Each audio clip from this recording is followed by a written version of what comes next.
تو یہ جوڑے کی رقم کو پہلے انکار کرنا سیکھ لیں، تاکہ کل کے دن ہماری بچیاں ایسے بڑے قدم اٹھانے سے محفوظ رہیں۔ تو اپنی بچیوں کو صبر اور شکر والا بناؤ اپنے گھروں کے اندر۔ اپنی بیٹی کی شادی کر دی، ہم جنتی ہو گئے، نہیں ہو سکتے آپ جنتی جب تک کہ آپ اپنی بیٹی کو صحیح طور و طریقہ نہ سکھا دیں کہ اس سے اس کی وہ زندگی کس طرح گزارنا ہے جس زندگی میں داخل کرنے سے اللہ آپ کو جنت دے رہا ہے۔ تو آج ہم اپنی بچیوں کو کیا ایسی نصیحتیں کرتے ہیں جب ان کے گھروں میں کوئی مسائل سامنے آتے ہیں؟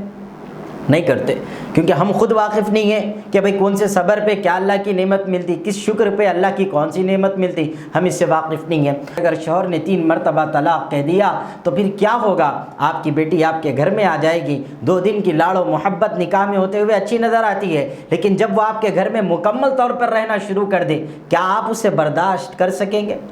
عزیزان محترم، ایسے دردناک واقعات جو ہمیں جھنجھوڑ کے رکھتے ہیں،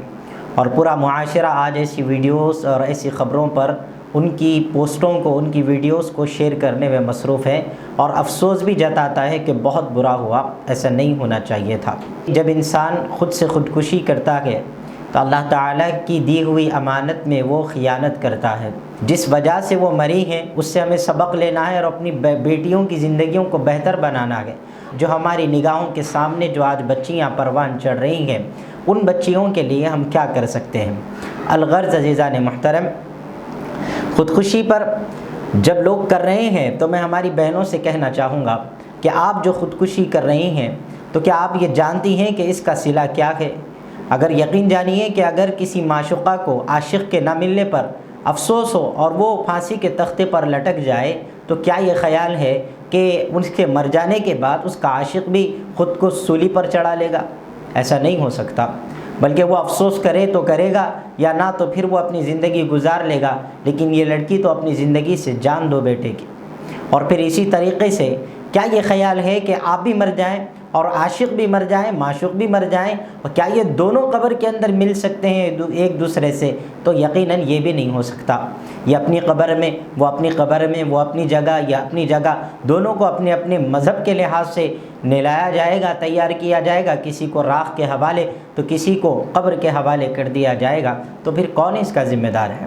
کیا فائدہ ہوا یہ جان دینے کا؟ اور اسی طریقے سے میں آپ کو یہ بتا دوں کہ اللہ تعالیٰ نے اتنا سخت نظام بنایا ہے کہ اللہ کی دی ہوئی اس جان کو ہمیں غنیمت جاننا چاہیے، کہ فرمایا، حدیثوں کے اندر آتا ہے کہ جو شخص جس حالت میں اپنے آپ کو گھٹ کر یا پھر زہر دے لے یا جو چاہے جیسی چاہے ویسی خودکشی کر لے، اس کے بارے میں لکھا گیا کہ اللہ تعالیٰ اسے وہی عذاب برزخ کے اندر دیتا رہے گا، اس حال میں کہ وہ انسان پر اس طرح کا عذاب ہوتا رہے گا کہ اسے جان دی جائے گی، وہ پھر اپنے گلے کو گھوٹے گا اور پھر وہ مرے گا، پھر اسے زندہ کیا جائے گا۔ جسم کا تعلق تو ختم ہو گیا، اللہ روح کو زندہ کرے گا اور پھر اس کے ساتھ یہ سزا کے معاملات جاری رہیں گے۔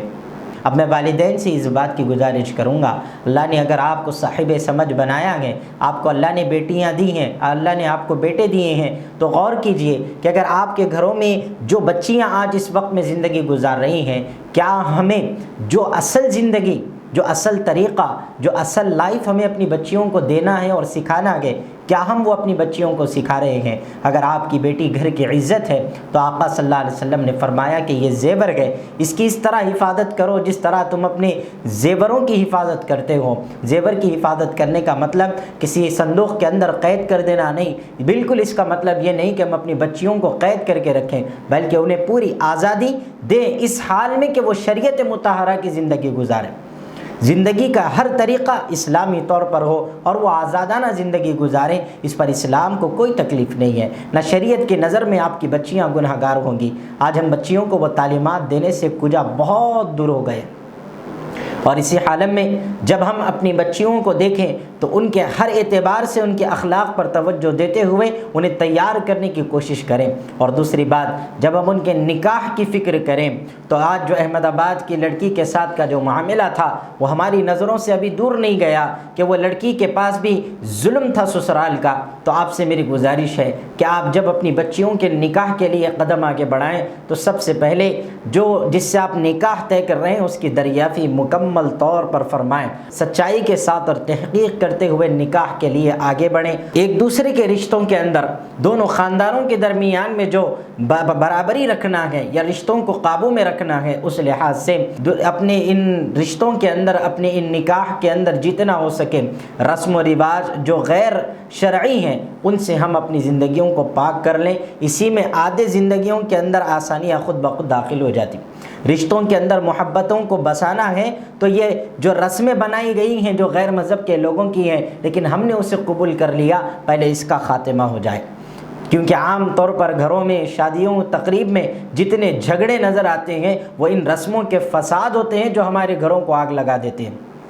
اور جب آپ نکاح کے لیے آگے بڑھیں، اپنی بچیوں کے رشتوں کے لیے آگے بڑھیں تو یقیناً سب سے پہلی چیز آپ ذہن میں رکھ لیں کہ جوڑے کی رقم کسی صورت میں، کسی بھی حالت میں آپ انکار کریں کہ ہم ایسے لڑکے کو پسند ہی نہیں کرتے۔ یقیناً گھر ہو تو ہم اپنی بچیوں کو بٹھائیں اور سہولت سے کسی نیک کے حوالے کریں، لیکن ایسے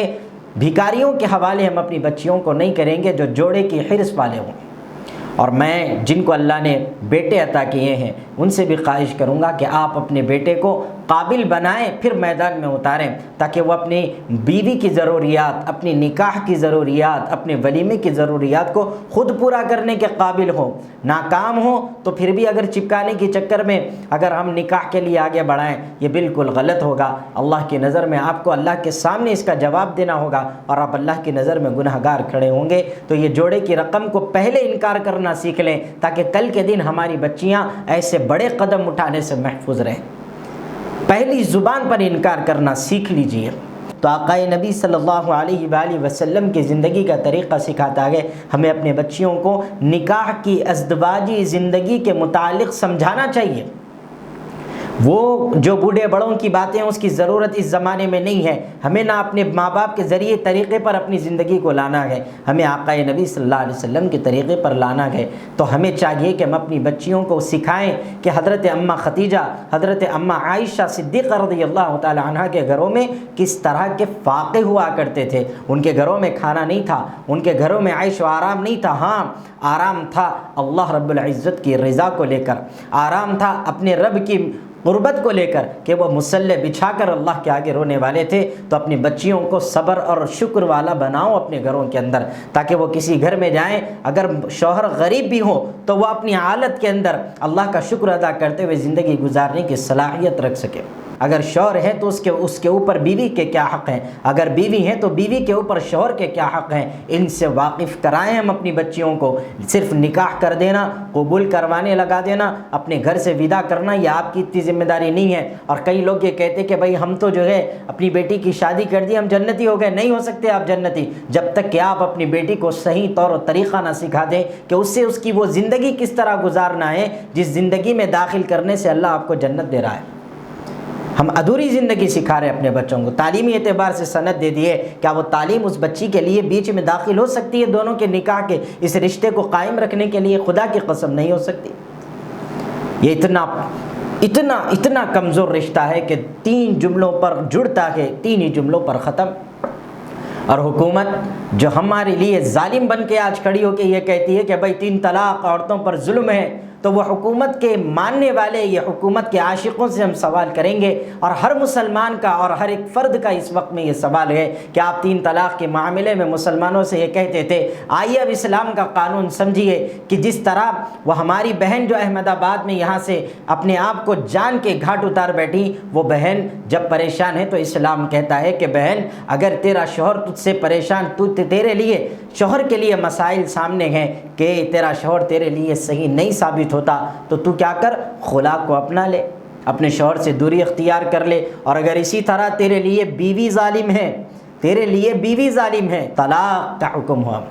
شوہر کو کہا کہ تو طلاق لے لے تاکہ چھٹکارا مل جائے، دونوں پھر اپنے اعتبار سے اپنی زندگی گزار لیں۔ تو بولیے حکومت کے چاہنے والے جو حکومت کے 3 طلاق کی تائید کرتے ہیں یا سمجھتے نہیں، یا مسلمان بھی جو آج منافقت کی شکل میں اس معاملے میں آگے بڑھ رہے ہیں، تو کیا آپ کا یہ خیال جاتا ہے کہ اسلام کتنا صاف مذہب ہے کہ انہیں آزادی دیتا ہے کہ بھائی ٹھیک ہے نہیں جڑتا، ایک نہیں ہو سکتے تو ختم کرو؟ یہ ہے اسلام کا معاملہ۔ اور ایک ہی وقت میں کہنے کا حکم بھی نہیں دیتا، اس کی ترتیب کو سمجھنے کی ضرورت ہے۔ اور پھر دوسری بات یہ ہے کہ نبی پاک صلی اللہ علیہ وآلہ وسلم کے طور طریقے پر اگر ہم غور کریں تو اماں بی بی خطیب، بی بی صاحبہ، بی بی فاطمۃ الزہرا رضی اللہ تعالیٰ عنہ کی زندگی پر اگر ہم غور کریں گے تو آپ کے گھر میں فاقے ہوا کرتے تھے، لیکن نبی صلی اللہ علیہ وسلم یا ازواج مطہرات کسی وقت میں اماں بی بی فاطمہ کی ذاتی یا شخصی زندگی میں کسی طرح کی مداخلت نہیں فرماتے تھے۔ ہاں، اگر آپ کے گھر میں فاقے ہوتے، آقا فرماتے فاطمہ صبر کر، آپ کو جنت کی بشارتیں سنایا کرتے، آپ کو سناتے کہ فاطمہ تمہارے لیے اللہ نے وہ مقام رکھا، آج صبر کرو، اللہ کل تمہارے لیے بہتر نعمتوں رکھا ہوا ہے۔ تو آج ہم اپنی بچیوں کو کیا ایسی نصیحتیں کرتے ہیں جب ان کے گھروں میں کوئی مسائل سامنے آتے ہیں؟ نہیں کرتے، کیونکہ ہم خود واقف نہیں ہیں کہ بھئی کون سے صبر پہ کیا اللہ کی نعمت ملتی، کس شکر پہ اللہ کی کون سی نعمت ملتی، ہم اس سے واقف نہیں ہیں۔ اور آج جہاں پر بچیوں کی زندگیاں تباہ ہوتی ہیں اس میں سر فہرست ایک مسئلہ یہ بھی ہے کہ وہیں پر بچیوں کے جو ماں باپ ہیں ان کی جانب سے آنے والی رعایتیں، ان کی جانب سے بے انتہا محبت کے تقاضے ان بچیوں کو بہکاوے میں ڈال کر شوہر کی عزت، شوہر کے اپنی جو مقام و مرتبہ ہے اس کو گرانے، اور پھر اسی طریقے سے بیوی کی نظر میں شوہر کو کم کروا کر اس کو اپنی طرف اپنا لینا۔ کیا آپ یہ جانتے ہیں کہ اگر شوہر نے 3 مرتبہ طلاق کہہ دیا تو پھر کیا ہوگا؟ آپ کی بیٹی آپ کے گھر میں آ جائے گی، 2 دن کی لاڑ و محبت نکاح میں ہوتے ہوئے اچھی نظر آتی ہے، لیکن جب وہ آپ کے گھر میں مکمل طور پر رہنا شروع کر دے، کیا آپ اسے برداشت کر سکیں گے؟ کیا سماج کی وہ باتیں برداشت کر سکیں گے جن کی زبانوں پر آج قفل نہیں ڈل سکا؟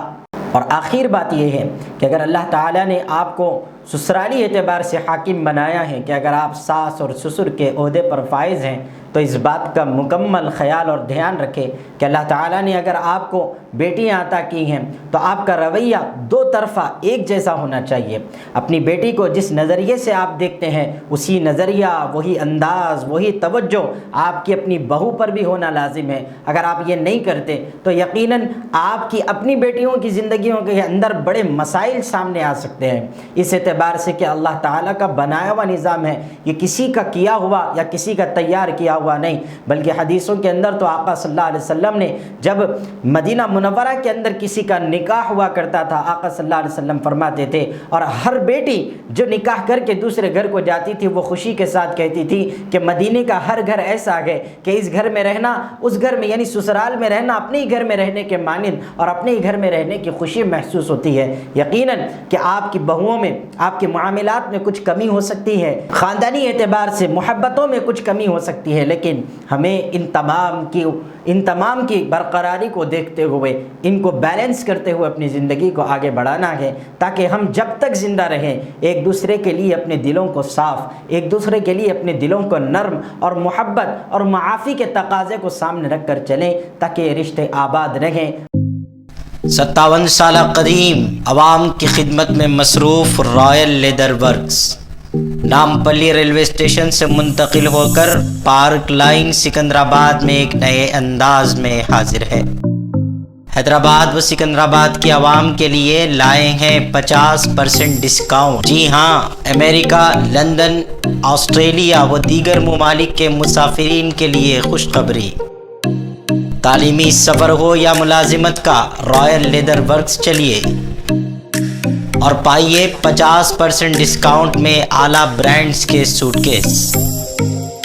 حج و عمرہ کے زائرین کے لیے خصوصی رعایت کے ساتھ ایک تحفہ بھی شامل، رائل لیدر ورکس۔ ہمارے یہاں American Tourister, VIP، sky bags جیسے برانڈ کے ہم اقسام کا مجموعہ دستیاب ہے۔ واجب قیمت اور بہترین کوالٹی کا ایک ہی نام، رائل لیدر ورکس۔ اعلیٰ اقسام کے اسکول بیگز، کالج بیگز، لیپ ٹاپ بیگز اور لیڈیز پرس، لیدر بیلٹس و دیگر سامان پر بھی 50% کی چھوٹ دی جا رہی ہے۔ ہمارے یہاں آرڈر پر سیمینار، کانفرنس، اسکول و کالج کے بیگز سپلائی بھی کیے جاتے ہیں۔ Royal leather works, MG road, Gandhi statue, car parking, park line, Secunderabad. ہم سے رابطہ کریں 9246531574 7981261476۔